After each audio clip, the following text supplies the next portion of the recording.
Hello, everyone, and welcome to episode 230 of the Classic Elite Podcast. My name is Scott. I've got Dustin with me. What's going on, man? Same old. I feel like a manly adult dude right now. Okay.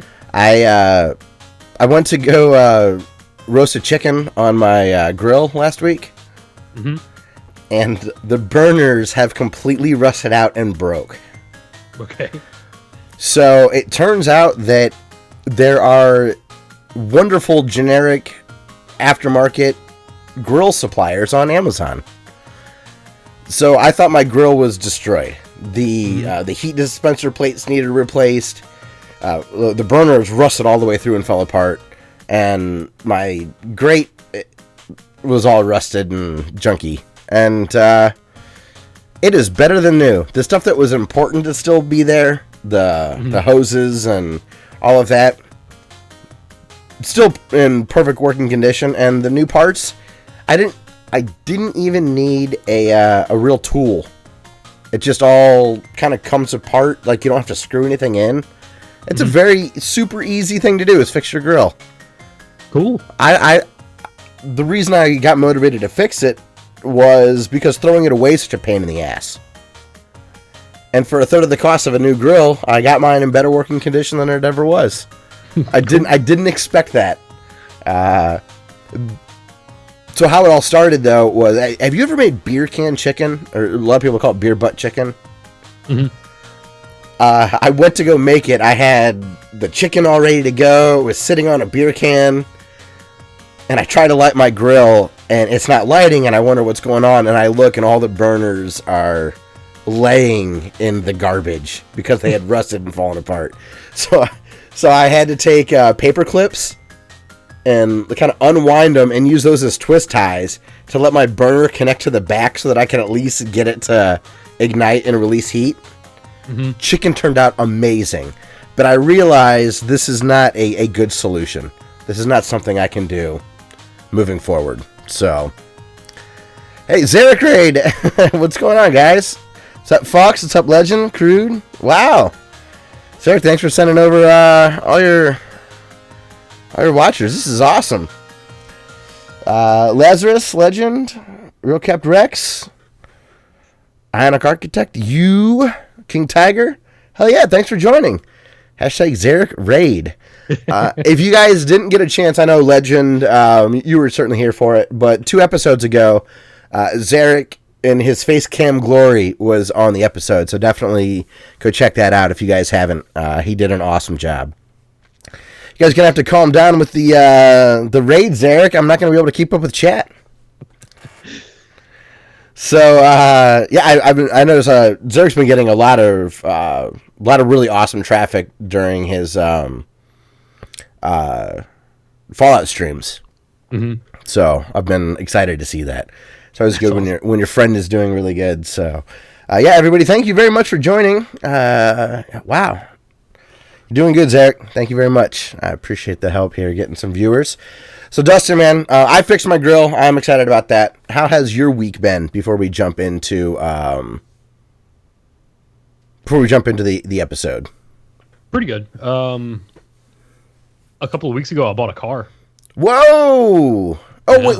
wait. You were already in the process of this when we talked about it. I was thinking about it, yeah. But you pulled the trigger? I did. Hell yeah. How long have you actually had it? A couple of weeks now. Okay. And that's it? You bought it and you don't want to talk about it anymore? It's a Chevy Sonic.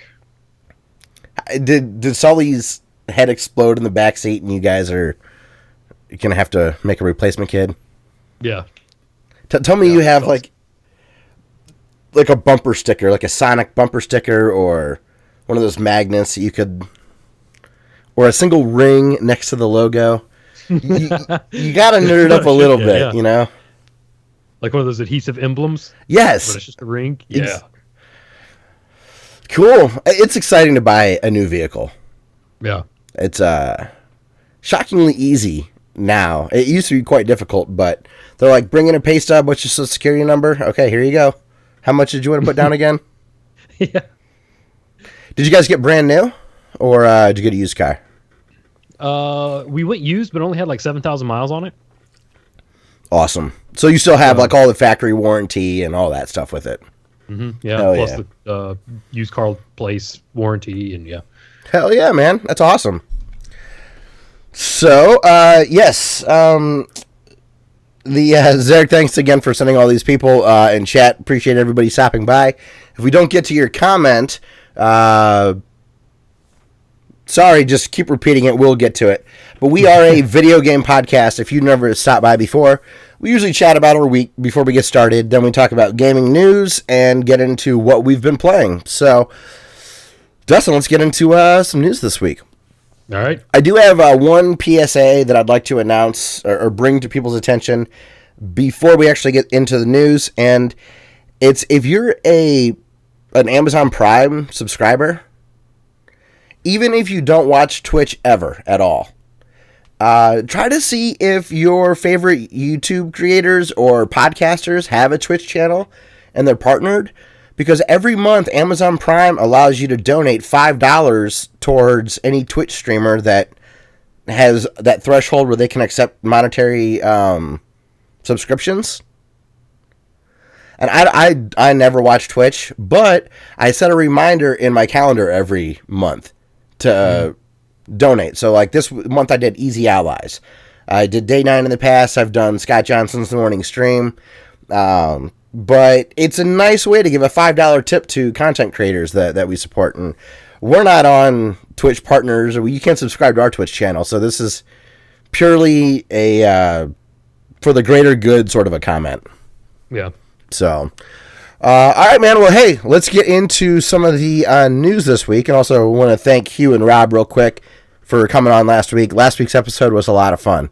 So even though I realized I should have had you guys as a team try to do trivia, it was still good knowledge. And I've realized that I should do games more often because it's easy to put together a game after you've seen how you've screwed one up. You know what I mean? All right. Yeah. Like now I would think about a better way to do it. So go check that out. Well, the biggest news this week, Dustin, is Darksiders 3 had some images leaked, and now the game is confirmed. Hot off the Department of Transportation. So inside baseball. So I need Department of Transportation statistics for work, and I inadvertently copied my hyperlink for the Ohio Department of Transportation traffic counts with my IGN link. I don't know how I did that, but Dustin went to go look at the show notes to check out the Darksiders 3 trailer, or at least the news about it. I don't know if there's a trailer yet. And he got to see all the beautiful traffic count opportunities in glorious Ohio. But Darksiders 3, man, you played 2. You play 1 as well? I own it, but I've never played it. Because was it you or Josh that reviewed 2 for our channel? I reviewed 2. Okay. I knew we had liking it. It's like not as Zelda-y, I guess. The first one's just straight up, hey, this is adult Zelda. Yeah. Wasn't this everybody? Didn't everybody have their fingers crossed that out of almost all of the THQ properties, that this is the one that would get gobbled up and continued?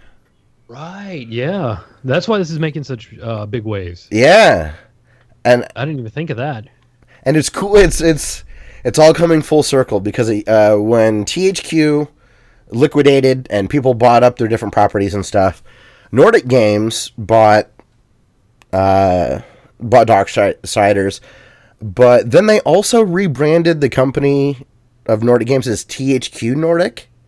Mm-hmm. And I remember several podcasts being like, this is totally an Atari situation, where one company bought the name THQ, and they're going to slowly morph into THQ. And on the Bombcast, Jeff Gerstmann was talking about, he saw a lot of people talking about THQ is making another Darksiders game. And that's not true, but I'm excited nonetheless that Darksiders 3 is happening. It looks like it has a lady with a whip. It was like Ivy. Yeah, yeah. So I see a whip, right? Mm-hmm. And I know that the previous Darksiders games had been based in like Zelda inspiration.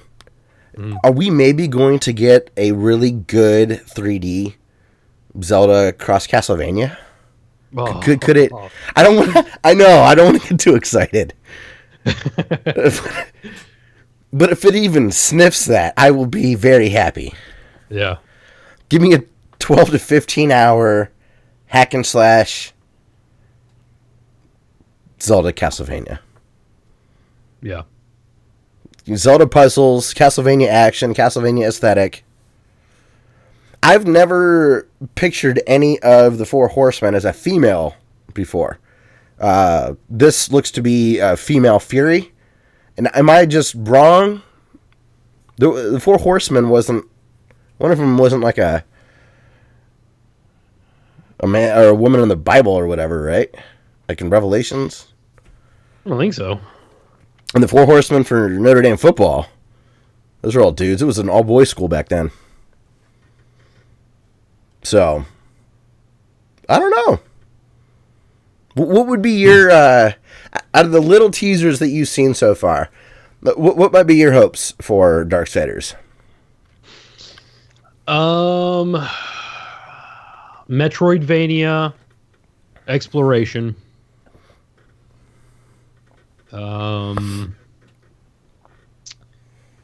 Good loot. Oh, yes. A leveling system. And licensed track by Devo on the soundtrack. Okay. I love the idea of some licensed music in there. I'm so used to it now that licensed music can be done so extremely well in video games of all different sorts. Yeah, I would be totally down on that. And Devo, huh? Mm-hmm. I only know, I guess there's songs that have music videos with them, like Whip It and stuff. Mm-hmm. Have you gotten deep into the catalog? No. It's just they're goofy enough that it counts. Mm. My folks used to own at least one or two of the albums on vinyl. Okay. And we would listen to those in its entirety. All right. So I have heard more than just like Whip It. Sure. I used to feel that way about Talking Heads. I just imagined David Byrne in just the giant suit. And that was it. But then in college, I took a deep dive into their catalog. And Talking Heads are incredible. I love so many of their songs. So I was wondering if it was like that for you and Devo. Where you were like, yeah, I started listening to a lot of it. And it's awesome. Lego hats all over. You could probably sing a lot of the harmonies. And not know the track name. Yeah. You know, or you would know what song would come next, but not know the track name. Yeah, totally. I got Lego hats. Hell yeah. But yeah, Darksiders 3, everybody keep an eye on that. And then I saw something from Crude Penguin where he had a funny comment. He said, Crazy Penguin. Crazy Penguin says, I'd faint if there was a Castlevania Zelda. Yeah. I think Dustin, you might too. That'd be so good. You know, if done well, there would be a lot of potential. However, if their marketing stated that, it'd be a disaster. You couldn't live up to that hype. Yeah. You would hope that the press would say that about the game afterwards. Yeah. But if you were like, do you love Castlevania? Do you love Zelda? Be Fury. I'm in a big Soul Calibur phase right now. Giant Bomb's got a great series right now with Dan and Vinny doing Soul Calibur stuff, and I got it as a backwards compatible game, the 360. Mm-hmm. So when I see the whip that Fury used, I can't think of anything else but Ivy. It just looked like Ivy to me. So yeah, that'd be pretty rad though. She's awesome in that game. So all right, and then Charles Anthony says Blondie rules. All I know is Heart of Glass, right? I think. Yeah. I can picture the melody in my head. She had like two songs, or they. They were a band, right? It wasn't just I think so. like the band's name was Blondie. It's driving me nuts that I don't know her. I would know her name if you said it. So, a good deal. Legend says that Castlevania and Zelda, it would be so good it could actually cure depression. I mean, it's a little silly to say, and I think it's 100% correct. People used to think Isaac Newton was wrong.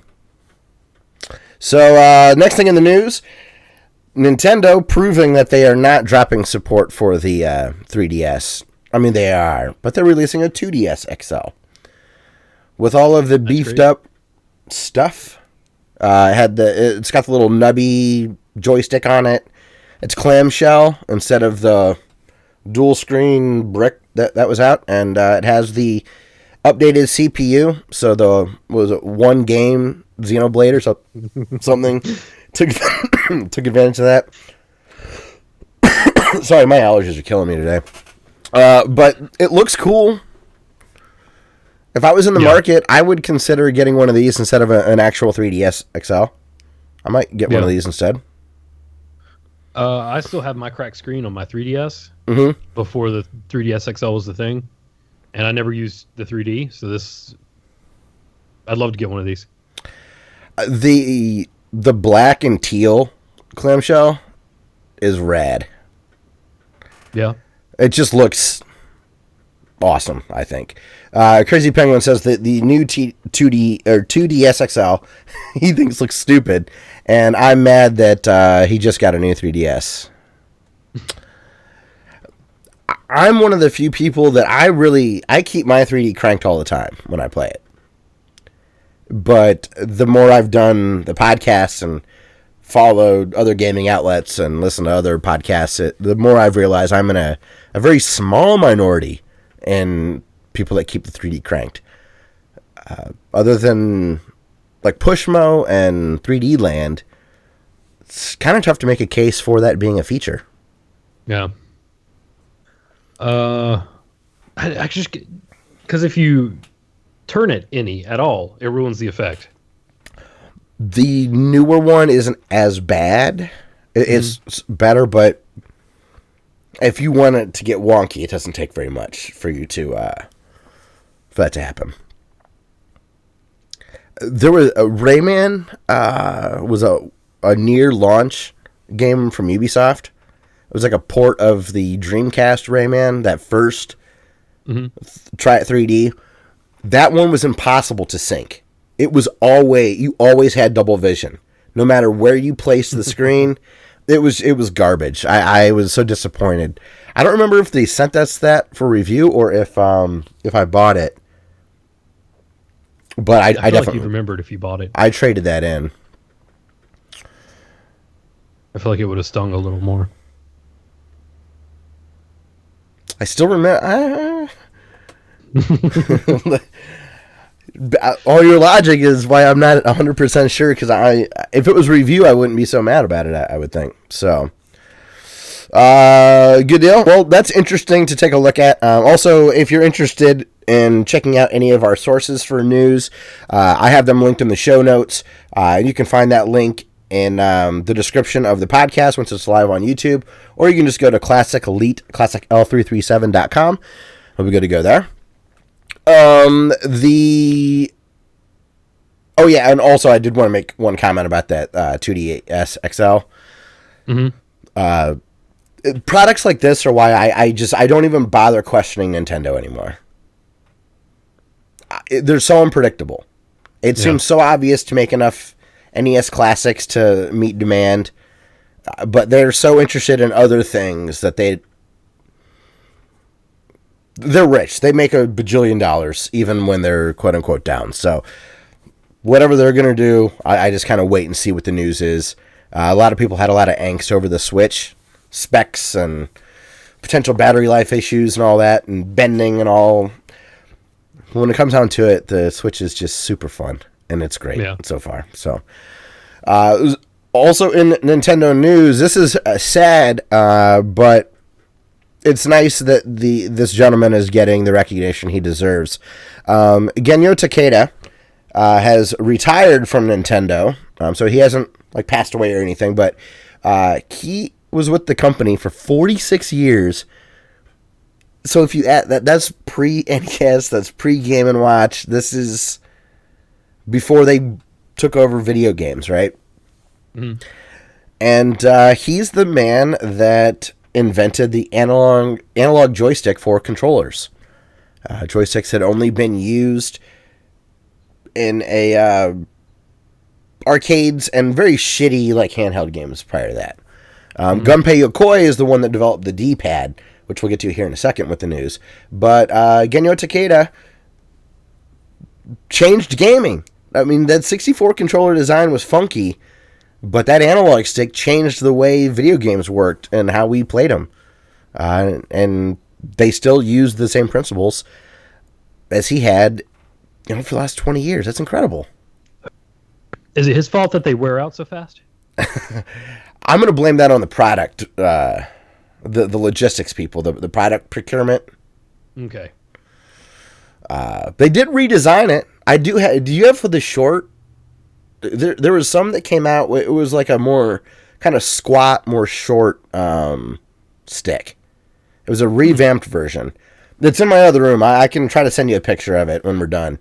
It's it's really good. So they clearly knew that they screwed up that design, and they do have some more rugged ones. And it's not some Mad Catz secondary. It's a proper Nintendo one. It's just a little bit more robust. Legend also says he got the Switch with Zelda Breath of the Wild a couple days ago, and so far he's loving it. That's good. So that's awesome to hear, Legend. And Crazy Penguin says, I love the Switch, and I hate that people say that Zelda is the only game for it. Have you seen the indie titles? Dude, I gotta say, there are 3 games right now that I'm playing on the Switch that I'm in love with. Mario Kart 8 Deluxe is incredible. Okay. Master Blaster Zero, I beat. But my complaint's been it's too easy. Uh-huh. They just released free DLC today that unlocks a destroyer mode, which is really challenging to the point where there are certain enemies where you need particular weapons to beat them. So your overpowered weapon is no longer overpowered. All enemies in a 2D space take more hits, and the bosses have been revamped. So it's a very hard mode. But it keeps all the proper checkpoints and stuff and gear with you. So those are 2 awesome games. And then, of course, Zelda is incredible. So there are 3 right now that I've been playing that are excellent. I did buy Puyo Puyo Tetris. Okay. Seems great, but I haven't had a chance to play it yet. So I can vouch for 3 games. 3 strong games at launch is good enough for me. Yeah. If every couple of months they can have a really good game come out, that I'll be fine until Mario Odyssey. Yeah. Which will come out. 3 good games on release is probably better than most systems have done in a couple of generations. Right? Yeah. I mean, Xbox One right at launch, wasn't it like Rise was the big deal? Yeah, it wasn't even good. It just looked good. Yeah. PS4, knack. I mean, there just weren't... which still breaks my heart. I totally would have bet the house on knack. Everyone was trashing it. I thought it was going to be a sleeper hit. I thought the world was ready for 3D platformers again. I was wrong. That feels like forever ago. It really does. It was. That was 3 or 4 years ago. Man. Zurich says the PS1 controllers that added the sticks was also the best part of that generation, but he does concede that the N64 was first. He says, I wonder if Sony was just trying to copy or if they were already in the process of making it.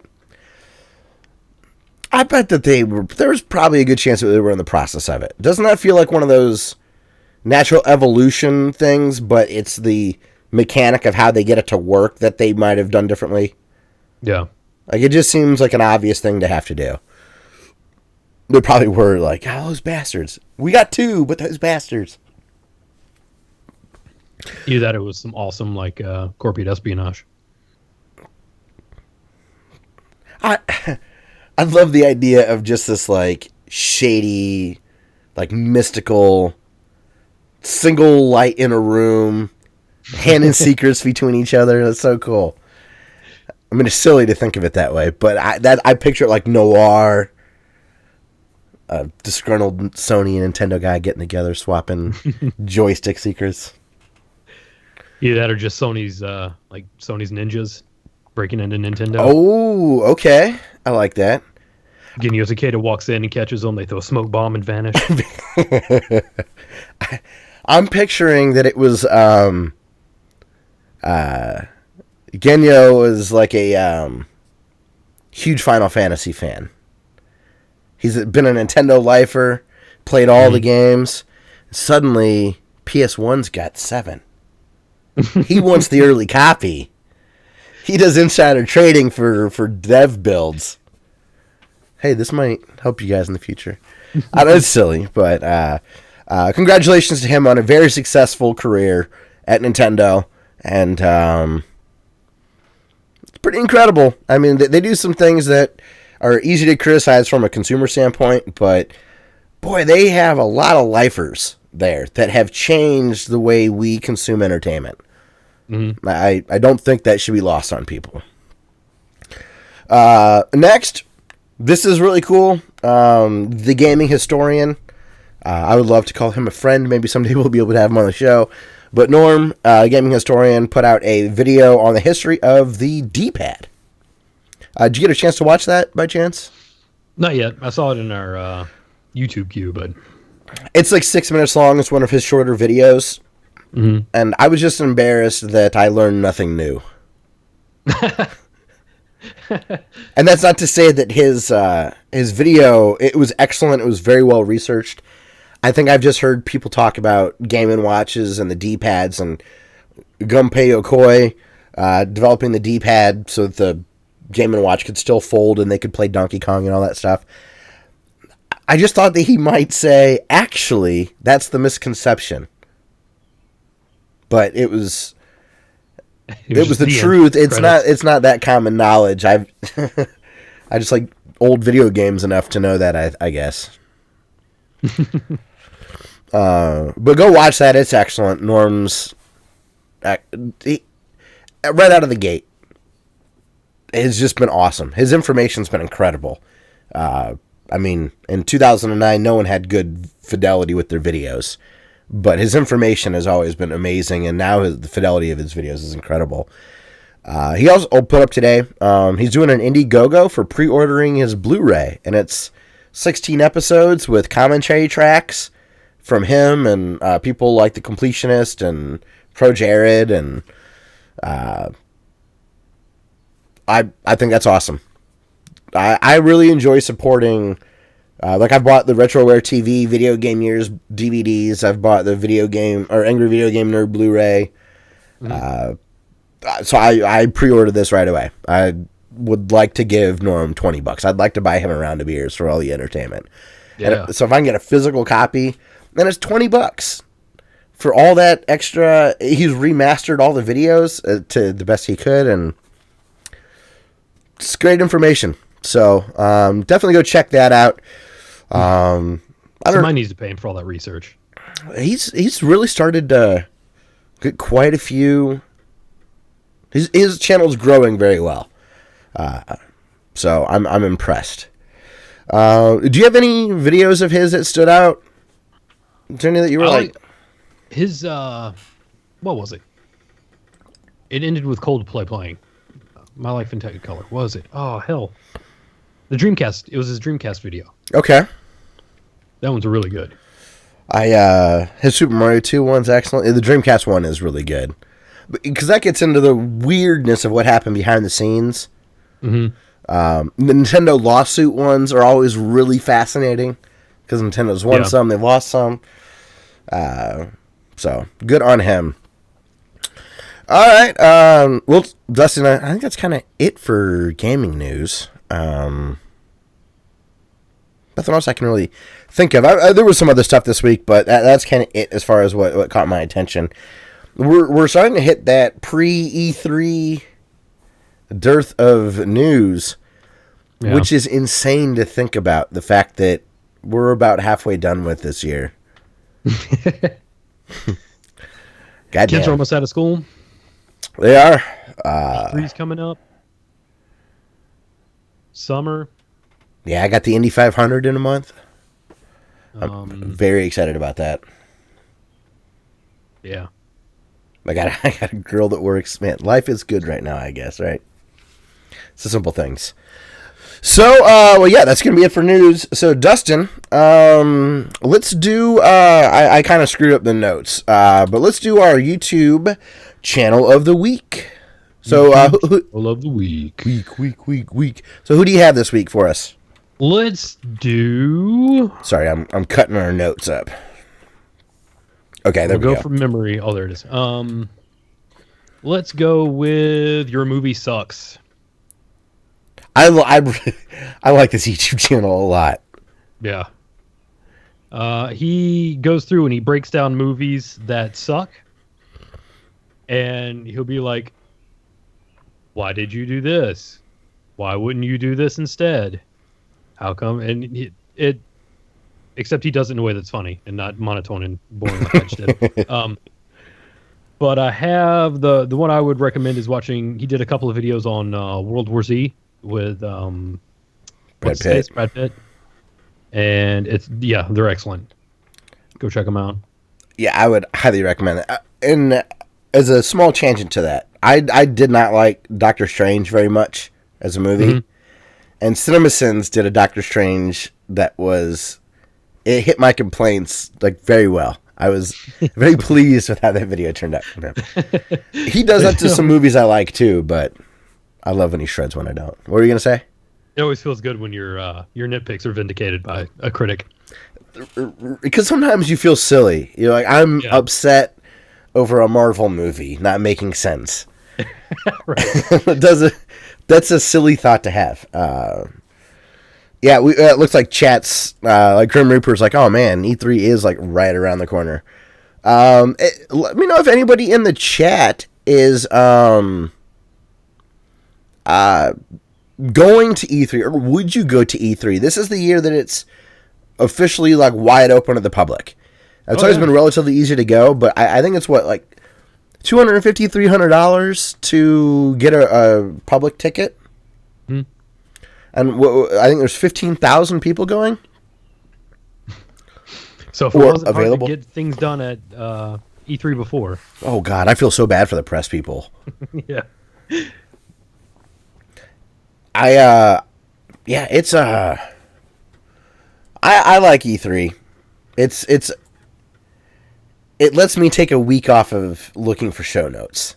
I have to go to one place and kind of rattle off a couple of things. And if I see anything silly on Twitter, I'll add that, and then we're good to go. Yeah, Legend, that's a lot of money. I think all of us are probably too poor to go to that. Zarek says he'd cosplay as a human. Well, that'd be hard for a cat to pull off. He could build a robot body, and he would like sit inside of it like Krang. So what? Like what? Sit inside of it like Krang. Oh, that would be rad. Yeah. He could have like a webcam inside and a LCD on his belly that would project the cat cam. Yes. In his belly. I did a friend of mine. She checked out the show and she's like, you need to bring the cat cam back permanently. And I'm like, I can't lift that idea from a friend. Right. Like that's if all of a sudden you shut up and you were the pumpkin that he flipped on at the end as an homage to you, and I picked a dog or something. We'd be posers. Yeah. Now it's a special treat when we get Zarek on. Which that cat cam's been 2 for 2. Did you get to watch any of that at all? I haven't yet. I mean, even if you only take like 3 minutes, just to watch how well it works, just well enough that it fails hilariously, but it doesn't. It still feels like a real cat's talking to you, like it feels like I'm talking to a cartoon, but then it gets off in just a slightly weird way. but during the podcast, I felt like I was looking at you. It felt like an existing thing. It was very bizarre. Sweet. But it was a very fun episode. So yeah, go check out Your Movie Sucks, and specifically the World War Z. I think it was Crazy Penguin. Maybe it was Grim Reaper. It said, "Isn't that basically just movie sins?" Yeah, but everyone does things differently. Like I would, like Channel Awesome, Doug Walker's basically that, but does it in such a different way. Yeah. Cinema Sins is a little. It's not as exhaustive. Yeah, and Your Movie Sucks is a little drier with the delivery, but not in a boring way. Like right. Like in a straight man, like sharp, yeah, almost British humor kind of way. Exactly, yes. So, cool, yeah. Go check out Your Movie Sucks. We will have that linked. And so, Dustin, man, you've purchased a Sonic, and you've been playing Sonic. That's right. It's appropriate you're wearing a blue shirt tonight. I learned how to spin dash. Oh my! There's so many little nerdy tweaks you can make to your car. Do you have that like what do they call that manual transmission that's like Triptonic or something like that? The bullshit where you just press a button and it shifts gears. It's not actually. Oh, I have that. That's what I'm saying. You could have that be your spin dash. Yeah. Instead of the S or whatever they put there, bust out the stickers, pull a spin dash, because then you can rev it up. Oh God! Don't ever sell that car. That has to be Sully's first car. I'm gonna get a bumper wide decal that just says blast processing. Oh my God! Oh my God! You could get Reddit famous for a day, man. Just lean into this a little bit. But Sonic Adventure 1, you were back to that this week. Yep. I played that with Solly, and almost said Sonic. I played with Solly. And I played both the first one and the second one. Okay. The first one is... I've started to realize the difference now. The first one is kind of hub world. And the second one is more linear, but you can choose between the good guys and the bad guys. Oh, okay.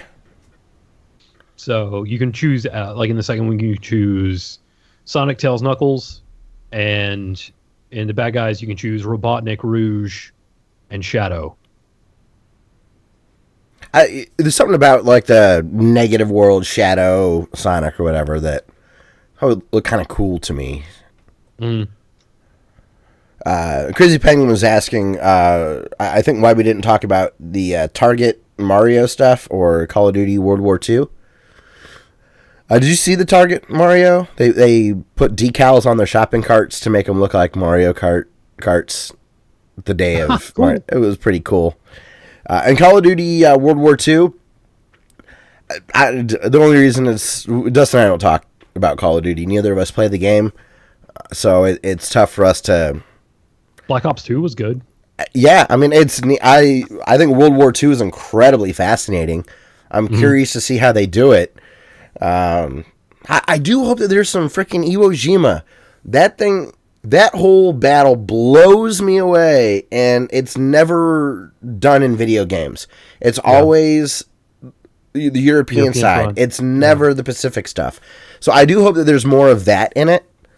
I did hear that they're going to have campaigns where you can be Axis or Ally, and there'll be a different co-op campaign. Okay. Versus just the single co-op, and then obviously multiplayer, which is the meat of that game. But that's pretty cool. You and I could play Call of Duty together, but Crazy Penguin, honestly, I suck. Anytime I get an opportunity to play Call of Duty, I go into the multiplayer beta, and I get shredded. And the campaigns, I don't know. The press always talks about them as them being an afterthought. So it makes me not interested in following the game very much. Wait, what's racist and sexist? Wait, World War II? Probably. You gotta love when facts are Racist. Like, women weren't drafted. So if it's an American perspective, it was men that went to war. Right? Yeah. Women did a tremendous amount for World War II for the U.S. It was just domestically. They're the ones that built the shit that the soldiers used. Yeah, like that buff chick with the bandana. Yeah. Which has been hijacked by social justice warriors. That used to be a pretty cool symbol. Now it's silly. But there's nothing exciting about like a community coming together from a video game perspective. Like, do you want like World War II housewife simulator where you've decided to go, work at GM if you're like in Detroit or whatever, and you're not making cars anymore? Like, that's not exciting. I feel like that would be an indie game. That could be done really well. Yeah, like job simulator, but World War II. In jet engines or something. Yeah. That would be actually kind of neat. Because you'd have stuff go wrong on the assembly line, and you'd have to fix it and whatnot. But then that would be the story about that. I'm sure that would be sexist somehow, too. I don't... So that's another reason we didn't talk about Mass Effect too much. That we didn't play it, and there was a bunch of people calling that. A lot of people weren't happy with that. They touched on gay and trans stuff in a way that gay and trans people weren't happy with. And then people that did care about it thought it was forced down their throats, and people that were indifferent were like, well, this is kind of out of nowhere and not helping the story. It was like, you can't please everybody, so just tell a story that you want to tell, and if you get yelled at, if it's a good enough story, that'll kind of go away, Yeah. If people want to yell at you for dumb stuff, that's why you have middle fingers. That's correct. Or if you're in England, too. Yeah. Right? It cracks me up, but it makes me hate USC even more because they do it the other way. It's called Victory. That song drives me nuts. You think they just screwed it up and they tried to play it off? They tried to flip them off like this and was like, "Oh no, we meant Victory." Like, because I hate USC so much, whatever's going to make them look dumb. Yes, when I was so spiteful. I mean, they've been a substantially better football team than my beloved Irish, but it doesn't make me not hate them. After they lost to Texas in the national championship game, the following year I was at the Notre Dame SC game and was like, "You're number 2. You're number 2." Just to be an asshole. They clobbered us, so whatever. Them, I shouldn't say us. I wasn't on the field. Yeah, Crazy Penguin said, yeah, Call of Duty is somehow being called racist and sexist, even though it technically was a white man's war. What are you going to do, right? Everything. Huh? You revise history until it fits a narrative. That's correct. What you do. Yeah. Come on, guys. Oh, we really would have fun doing an offshoot political podcast. Yeah. I think you and I would really have a fun time with that. Zarek would join us. Mm-hmm. I'm glad our chat is kind of in agreement. So all right, man. Well, so Sonic Adventure 2, it is not as you said it's more linear. It's not as right. Like open, like map, go here, here, and here. Yeah, Sonic Adventure 2 is less linear. It has a hub world, but it's a lot less directed. Like, I found myself having to look stuff up a couple of times. Oh, okay. Because I was just like you would complete a level. Actually, this is a perfect example. I completed a level, and somewhere in the map, a key card spawned. And it was a message said, like, now we can get in that door. Like, literally, it just said that door. And I was like, okay, I don't know where that key card is. And I don't know where that key card goes. So I walked around the map for a while trying to find it. And eventually I just went to GameFAQs. And I'm guessing that you didn't, like, hit yourself on the forehead and go, oh, that was obvious. No. It was a door that it was like a garage door. Okay. And I thought it was just a texture. I didn't even know it was an actual door. I think that's fair. And not that was a bad looking game. I mean, Sonic Adventure 1 and 2 look great for the time, but they're still just textures mapped over stuff. So, yeah. Wow. Do you have both of those? Do you have the real versions? Mm-hmm. Awesome. Oh yeah, that's right. You're no piracy, no matter what. Or no, you like authentic, no matter what. I shouldn't say that. That's right. OG hardware. I can totally understand that. I want the disc in my hand, just right there. I've been hearing that, ironically, that Dreamcast games are really raising in value a lot. Sweet. Which is hilarious because they were valueless in the mid 2000s because it's the easiest thing in the world to pirate. Yeah. But it just shows collectors want the real thing. Which is pretty cool. When I guess, I mean, you've been talking about you playing this. How's Sully reacting to between the two different games? How's he liking those?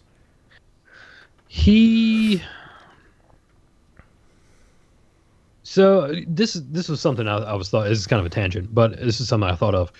I wonder how he's going to view graphics, because he has been exposed to everything from the Genesis, the Nintendo, to PlayStation 4 at this point. I think I know how he's going to view them. So people who grew up with it, it's kind of broken into segments. I'm wondering if he's just going to see I would see oh, that's watercolor, that's postmodern, that's expressionism. Yes, when he looks back, but if he never looks back, they will always look great in his mind. Yeah. If we were to go and try to watch a He-Man cartoon, that animation is atrociously bad. Or Transformers or G.I. Joe. Mm-hmm. We imagine it the way a Disney movie. Pinocchio's gorgeous. Every little bubble was hand drawn and hand animated. They didn't do that with He-Man.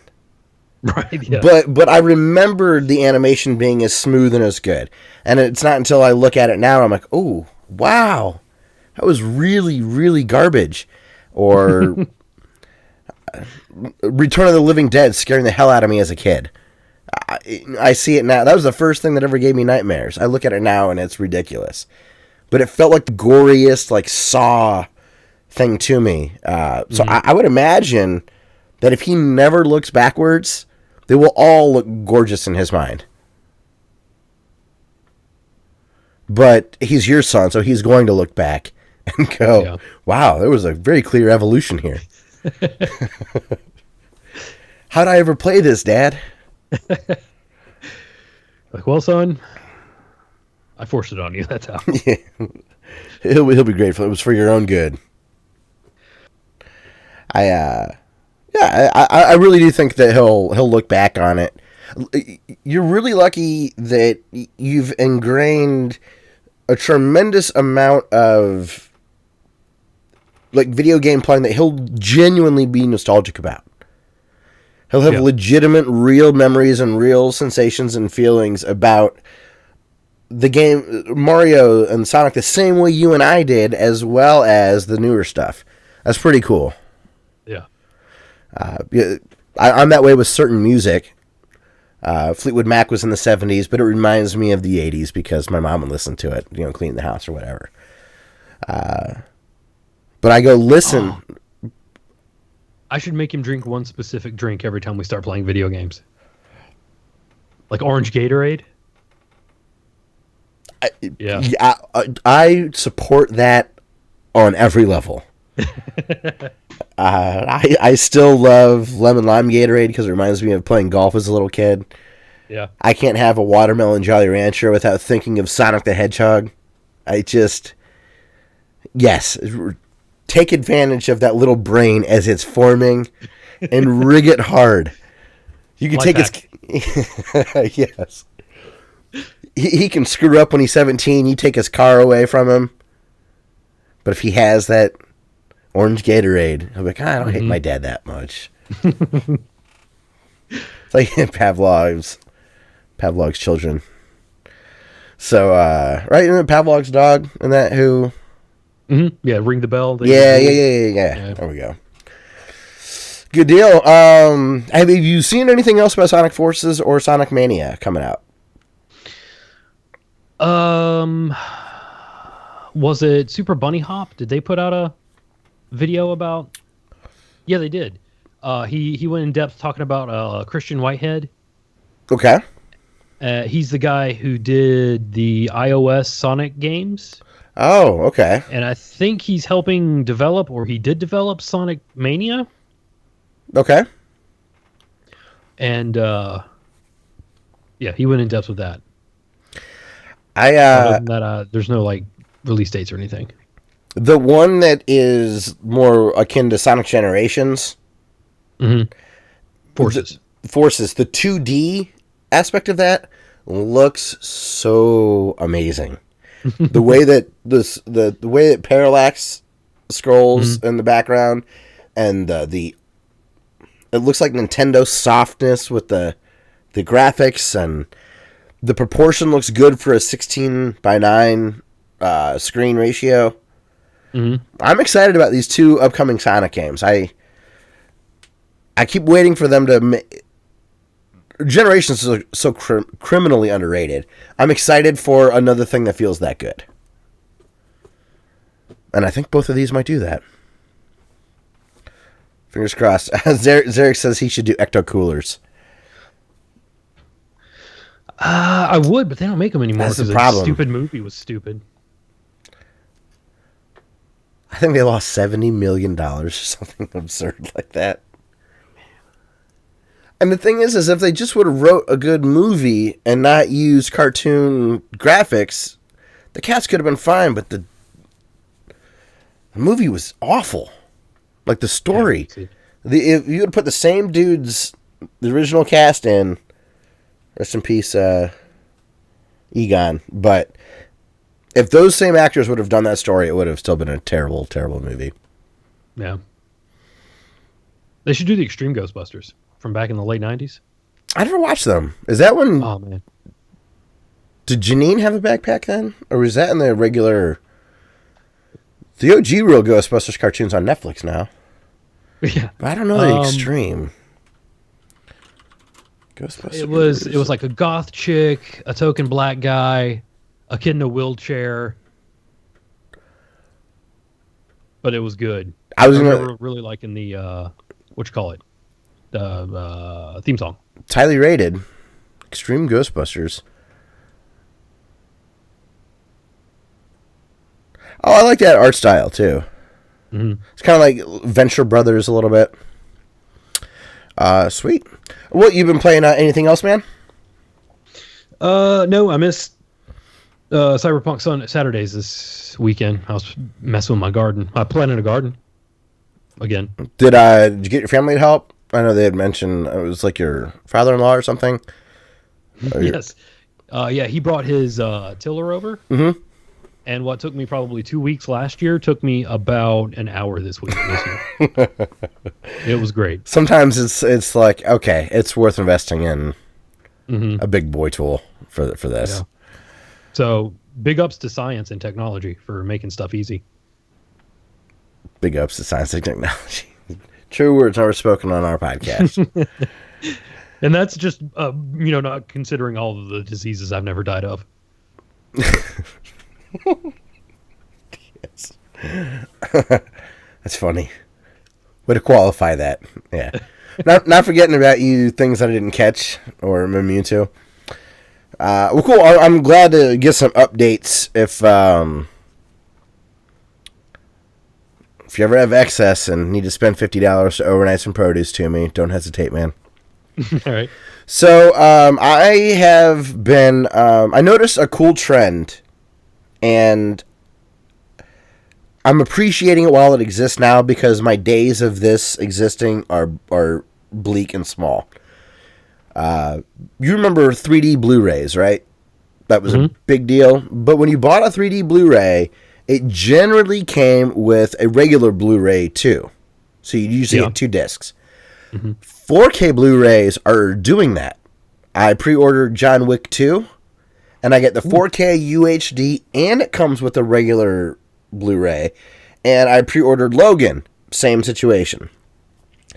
Now, why this is amazing for people like me is I don't have a 4K drive in my PC.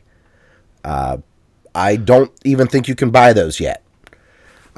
Okay. Which means I don't have software also that could read and rip a 4K Blu-ray. But I do rip my traditional 1080p Blu-rays onto my computer so that I can stream them whenever I want with Plex. It's super convenient, but I dearly love extras, so I'm continuously buying Blu-rays. If I'm in a situation where I can spend a couple more dollars and get both the 4K and the regular Blu-ray, I'm going to do that. And I'm shocked. It feels like they're very aware of... There's only a small amount of psychopaths buying movies on Blu-ray anymore. These are likely the type of people that also want access to the 4K and the regular Blu-ray. Because my thought process has been...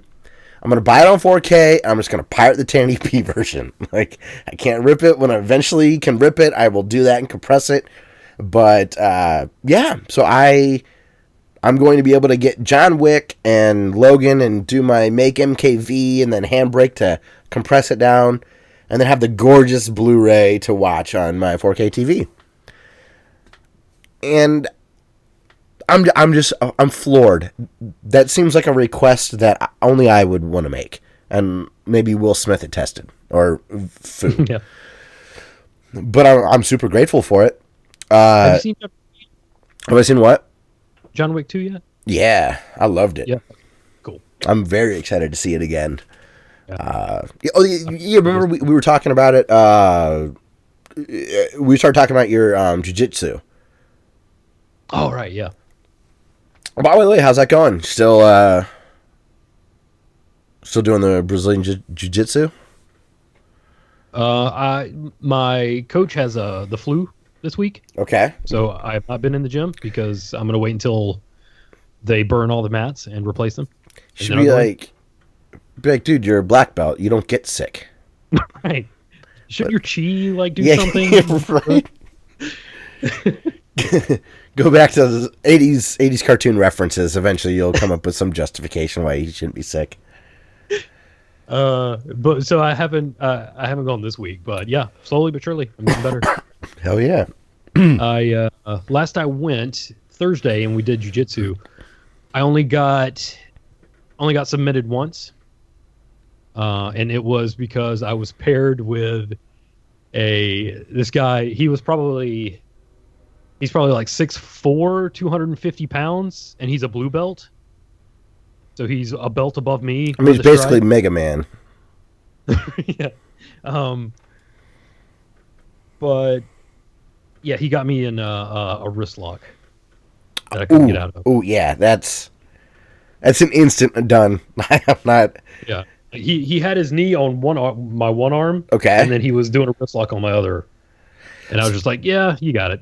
So are you more likely to start watching UFC and stuff now that you'll know the nuance of the technique? And jiu-jitsu is the most prevalent technique when it comes to any of the ground stuff. I haven't watched any live stuff, but I have gone on YouTube and looked at like some of Tim Kennedy's fights. Go to BJ Penn, man. I'm telling you. BJ Penn. Yeah, BJ Penn. He's your guy. I need to YouTube him. It's my boy. Eric makes a good point. They know their target demographic because Amazon is listening to everything I do with Alexa. So it knows that I want that. It honestly, having a regular Blu-ray come with a 4K Blu-ray felt as silly as the digital copy of a movie coming on a disc. Yeah. You remember that? That was the early days of that Ultraviolet. You'd get a 1080p Blu-ray and they let you unlock a 480p hyper encrypted impossible to view unless you're at a computer code.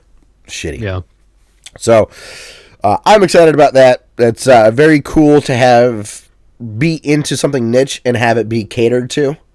Mm-hmm. It's just it's cool. I like it. So, I did bust out Avengers on 3D Blu-ray and just out of shits and giggles with my PlayStation VR. Mm-hmm. That behaved flawlessly, whereas The Hobbit didn't. Mm-hmm. So maybe it's just like an encoding or a transfer thing. Because I just wanted to see it because The Hobbit was filmed in 3D. It was intentionally made, whereas Avengers, it was made in 3D retroactively after it had been filmed. Yeah. So my curiosity just wanted me to check that out, and holy crap, man, Avengers was excellent in PlayStation VR. Cool. Like, very, very neat. So if you have PlayStation VR, definitely check that out. And then the thing I've been playing this week, I did beat Blaster Master Zero. So I'm excited to get to the hard mode there. I am continuing to progress in Zelda. And then last Friday, Dustin, Mario Kart 8 came out on the Switch. Mm-hmm. I didn't think I would find this to be a big deal. I spent all frickin' weekend playing Mario Kart. It's amazing. Mario Kart 8 on the Wii U was my favorite Mario Kart ever, and this one's a little better. They fixed the battle system, which is super fun, because it was atrocious in the Wii U version. Basically, the Wii U version was a free-for-all in existing tracks. You could just go both ways on a track. It wasn't like an arena. And there weren't any special rules. It was really bad. This one has you can battle online. They have different rules, different arenas. It's very good. In this game, you can hold on to 2 weapons, or 2 items, like you could in Double Dash on the GameCube. Cool. Which I've always been a big fan of, but you can't swap. So you can hold 2 weapons, but you can't... I think others have let you hold 2 weapons. But you can't change who's... the order? Yeah. It still works great. I also, because the worst case scenario is having the right Joy-Con, right? The one that's got the thumbstick dead center. Yeah. I got gold in a 200cc circuit with it. All right. Is it ideal? Absolutely not.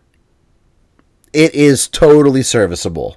I was surprised at how well I was able to tolerate the stupid Joy-Con, the bad Joy-Con. For Mario Kart, anyways, it worked quite well.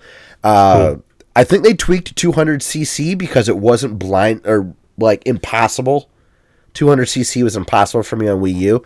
I beat every cup and got at least a gold trophy and everything, so I unlocked Gold Mario. So that felt really good. And it wasn't tough. I mean, I got Mario Karted a couple times where you just get screwed. There's a great GIF on Reddit that was like, a serial killer is born, and it's someone going over a bridge, and then they get bumped off and just inundated with Mario Kart bullshit, and they end up dead last. It's a really funny GIF. But I didn't have too many of those instances. I mean, they're still there, but it seemed much more manageable. And then the big thing was all characters and all courses are unlocked out of the gate. There is only unlocking cosmetic stuff. Now, some of the cosmetic stuff they're different carts, and so they have slightly different stats. But there are no characters unavailable when you start the game for the first time, and there are no courses available that aren't available. My Wii U version that got deleted because the hard drive crapped out. Oh, yeah. I have characters that are not unlocked. I have courses that are not unlocked. So I feel like I'm doing Mario Kart MMOs where I just paid $50 to get my character to level 90, and I can just start playing the new stuff. I don't have to grind my way out. And it's beautiful, it's fast, it's Mario Kart, and it's the best Mario Kart that they've ever made, in my opinion. It's my desert island Mario Kart, I guess. Yeah. Sweet. I'd have a hard time picking other... Go ahead. Is 200cc the hardest? Yeah, that was one that they patched in. It usually only went up to 150cc and all the other previous Mario Karts, I think. And then they patched in 200cc, and it was too fast. But I also took a better approach. I picked an intentionally slow kart with high handling, and I think that helped quite a bit. I felt like I tried to continue to use my favorite character in the Wii U version, and I tried a little bit more stuff here. But, man, when I fired it up and everything was unlocked, it felt so good. It was really, really great. So, all right. That's it kind of for games this week as far as what I've been playing. Oh, I did also play Adventure Island on the Famicom. I streamed that yesterday. Mm-hmm. That game's hard. It's harder than I remember. I saw you skip a skateboard. I was like, oh, I want to see him. But you were like, I don't want to die. So I did I did give it a try later. Oh, okay. Techno Balls joined the chat, and he convinced me to give it a try. And if I could turn off the skateboard, if I could hop off it at any point, it'd be an incredible item. But there are certain times where you just need to stop moving forward, and you can't. So I did. If you go farther into it, I do use the skateboard. Okay. I just need to keep watching. Yeah. Don't waste your time. I mean, it's a fine stream, but you know what the skateboard does. Just want to let you know, I didn't completely... at one point in the video, I even say to myself, have I been lying to myself my entire life where I've been skipping the skateboard, and then 10 minutes later it screwed me over? And I'm like, nope, that's why I don't use the skateboard. Same reason I stay off of them in real life. Yeah. I was a good rollerblader. I know that sounds stupid, but it was the 90s. But we played a lot of roller hockey, so jumps, ramps, I was fine with that. Yep. But skateboarding was a big deal, and some kids even made their own half pipes. I could never go up a half pipe and do the turnaround and come back down on a skateboard. I always fell off. And it was scary to go down a half. It was a little half pipe, but it was still scary to do. Yeah. Did you ever try that or get any of that? I was the same way. I did rollerblades. I still own rollerblades. I don't own any rollerblades. I still own my old hockey skates. There you go. So I could do that again. Man, rollerblading was awesome. Mm-hmm. I can't believe that fell out. But it made sense. You could legitimately get places faster. Mm-hmm. It wasn't just a stylish thing. I mean, yeah, it was 90s cool or whatever, but it was functionally awesome. Whatever, man. The first time I saw Hackers, I was like, I got to get some rollerblades and listen to Prodigy. And yes. And then to, calm down with Airborne. The Jack Black movie where the kid from... Yeah. I just recently watched Nostalgia Critics episode of that. And it's so good. It's really good. It's a very fun movie because it's so dumb. Yeah. And it takes place in Ohio, here in Cincinnati, so that's pretty sweet. Oh, Legend found the Mario Kart video where it's somebody saying a serial killer is born. Mm-hmm. And I know what they feel like. Oh my god, it makes me sick when I'm racing really well and just get pelted with bullshit. But when that doesn't happen, it feels good. I love Mario Kart. It's silly. Zarek says, I remember that that game being as hard as balls when I was a kid. And now I know I remember that. I never skipped the skateboards. I also used to call the game Adventure is Land. Stupid silent S. Yeah, there was also a shitty skateboard in Back to the Future 1, which I still kind of like that game. I know it has nothing to do with the movie, but I mean, it's a shoot 'em up. It's fine. It's probably that and Jaws are my favorite LJN published games. Was there a what other things had skateboards? Ninja Turtles? 2 or 3 had skateboards. But those were good. California Games? That was shitty skateboarding. Skate or Die was shitty skateboarding. The design, T&S design, what is that? Do I own that? Not if it's rare. If it's rare, you don't. Or if it's common, you don't. I'm trying to think. Oh, yes. It's called TNS? Let's have to hold that up. All right, sorry, I unplugged my earbuds. It's all good. TNC Surf Design. That game! Yeah, that's an LJN joint. It's not licensed, though. I remember that at the rental store. I don't know if I've ever played that one, but I remember that cover art. Oh, Skate or Die. Duh. Did you not hear me say that? No, I unplugged my earbuds. Oh, gotcha. Yeah, I said, yeah, Skate or Die was really shitty skateboarding. Mm-hmm. Have you ever played 720? The arcade machine? Never played the arcade machine. 720 kind of looked like Skate or Die, but it had this really... I've never played it either, but I've seen videos about it, and it has a joystick that's not an 8-way. It's almost hard to describe. You can only move it like you would... like a witch stirring a brew. Like, it can only go like an outside circle. Does that make sense? Okay. Yeah. And when you get into the cabinet, it has like a bike chain rig in it. And so really good players, you see them and they're like putting their shoulders into it to like really get your character like flip around, do all this crazy stuff. And I guess it's really hard. Just in general, it's a difficult game. Mm-hmm. But then to be good is like exhausting and difficult. Man, I wonder who the Billy Mitchell of 720 is. Joe Senegaglia.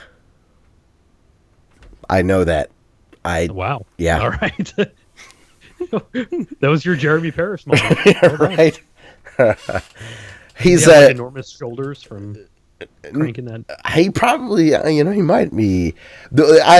He was on a part of an arcade podcast I would listen to, and he's a cool dude on YouTube and whatnot. He does mostly beer reviews, and super jealous. He dude lives in San Diego, reviews beers. I mean, he has a real job too, but also he took his garage and painted it in like an 80s skate rink style with like those big kind of thick lines that swoop a little bit with like red, yellow, and blue, or red, white, and blue. It looks gorgeous, and he has these really cool machines, and it turned out like 720 was one of his favorite games, and through the process of him being on that podcast became a world-class 720 player, and at one time had the world record. No, right. That's awesome. But it was like you or me having the world record. It's just silly. It's not like we're not diehards about it, but yeah, Joe Senegaglia. Well, I mean, if we made hot sauce, we'd all be Billy Mitchell. Fuck, dude. I would love to make some hot sauce. I just made some ribs in my pressure cooker. Mm-hmm. If you have a pressure cooker, I'll give you the recipe. And under an hour, you get fall off the bone, and they're as good as any restaurant that I've had. Like, cool. Not like a barbecue place, but just a restaurant that's good that has ribs. Mm-hmm. A broiler and a pressure cooker, and you can make unbelievable ribs. Found this lady on YouTube called like Flo Low or something like that. Okay. She's incredible. She makes so many good cooking videos. She'll have to be our YouTube channel of the week sometime. All right. Well, we did not have YouTube comments this week, I don't think. Right? No. Right. So no comments, no emails. So sorry if we made everybody upset after that. Everybody stopped writing in. We made everybody mad. No, but we did have excellent chat. Zarek, throwing your legions that way, it made my night. That was really cool. Legend, Penguin, Grim Reaper, guys, thanks for sticking around. Lazaro, also, yeah, I agree. He said mainstream media are idiots. Yes, totally agree. So thank you everybody very much for stopping by. Dustin, do you have any other final thoughts? Anything else we should chat about before we sign off for the week? I had a good idea for a video series. Let's do it. Like a short weekend video series, not something like spread out like Cyberpunk Saturdays. Derek Alexander is coming up in August. It will be 10 years he's been doing YouTube videos. Wow. Yeah, a decade. And I thought about doing a streaming series where I'd stream all the video games I bought because of his videos. Oh, that's awesome. Yeah. That's a really good idea. That'd be really thoughtful too. There's one right here. Metal Storm. Oh, damn it. I was going to try to guess. Metal Storm. I have quite a few too. I'm pretty sure that's where I would have found out about him. He taught me about D. Ooh, yeah. He taught me about Earthbound. Okay. I learned a lot about Metal Storm was one. That was his very first one. I think it was August 29th, 2007. Wow.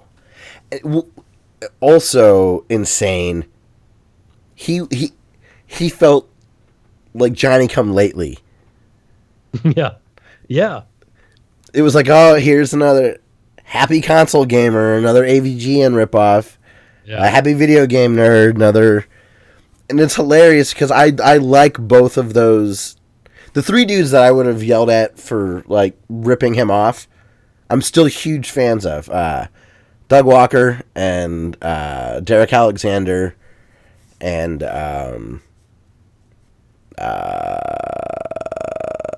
Console gamer? Happy Console Gamer, Johnny Millennium. Yeah.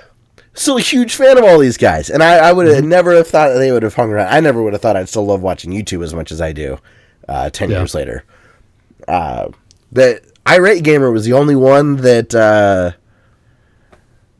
couldn't pull away and kind of like his own thing. Like, just continuously was shadowing the whole time.